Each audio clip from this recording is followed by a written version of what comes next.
छत्तीसगढ़ में बजट को लेकर भारतीय जनता पार्टी और कांग्रेस आमने सामने हैं। बजट सत्र को लेकर सरकार तैयारियों में जुट गई है। वहीं विपक्ष ने भी सरकार को घेरने की रणनीति बनाना शुरू कर दिया है। इस बार बजट सत्र के दौरान विपक्ष सरकार को घेरने की कोशिश में लग गई है। विपक्ष अपराध के मुद्दे को लेकर सरकार पर हमला कर सकता है। इसे लेकर गृह मंत्री ताम्रध्वज साहू ने कहा, उन्हें हमला करना चाहिए, हम लोग जवाब देने को तैयार हैं। चाहे लॉ एंड ऑर्डर की स्थिति हो, क्राइम की बात हो, नक्सली की बात हो या जो भी हो, हम पूरी तरह से जवाब देने को तैयार हैं। हमारा मानना है कि उनके शासन के 15 साल में अगर सभी चीजों पर ध्यान दिया गया होता तो आज हत्या, चोरी, डकैती, बलात्कार, चाकूबाजी, अपराध और नक्सलियों को वे खत्म कर चुके होते। छत्तीसगढ़ में अमन चैन का माहौल होता। गृह मंत्री ताम्रध्वज साहू ने कहा कि अमित शाह क्या हेरफेर करते हैं समझ में नहीं आता।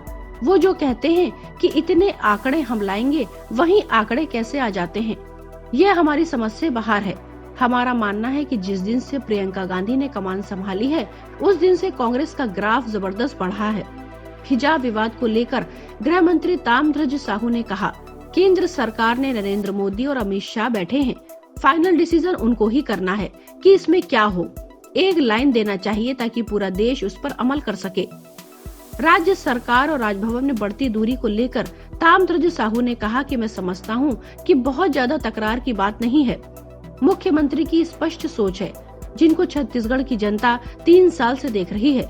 मुख्यमंत्री भूपेश बघेल ने जिस तरीके से योजनाओं का संचालन किया, कुलपति का चयन किया, जिस रेशियो से कांग्रेस के कार्यकर्ता, पदाधिकारी, अर्थशास्त्री और शिक्षाविद जो जैसे योग्य है उनको ही नियुक्त करते हैं।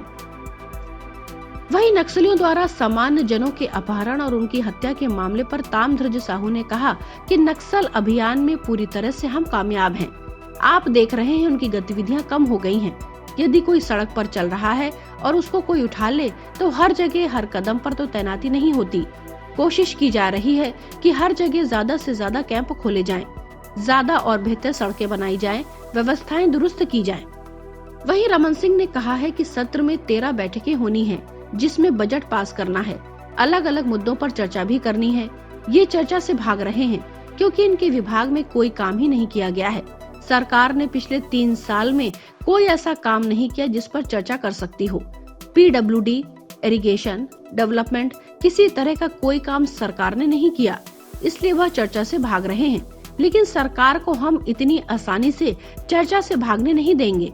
प्रधानमंत्री आवास योजना, 25,000 बच्चों की मौत, कुपोषण, स्व सहायता समूह की महिलाओं के साथ जो अन्याय हुआ, इन सारे मुद्दों पर हम चर्चा करेंगे। Bureau report, public news.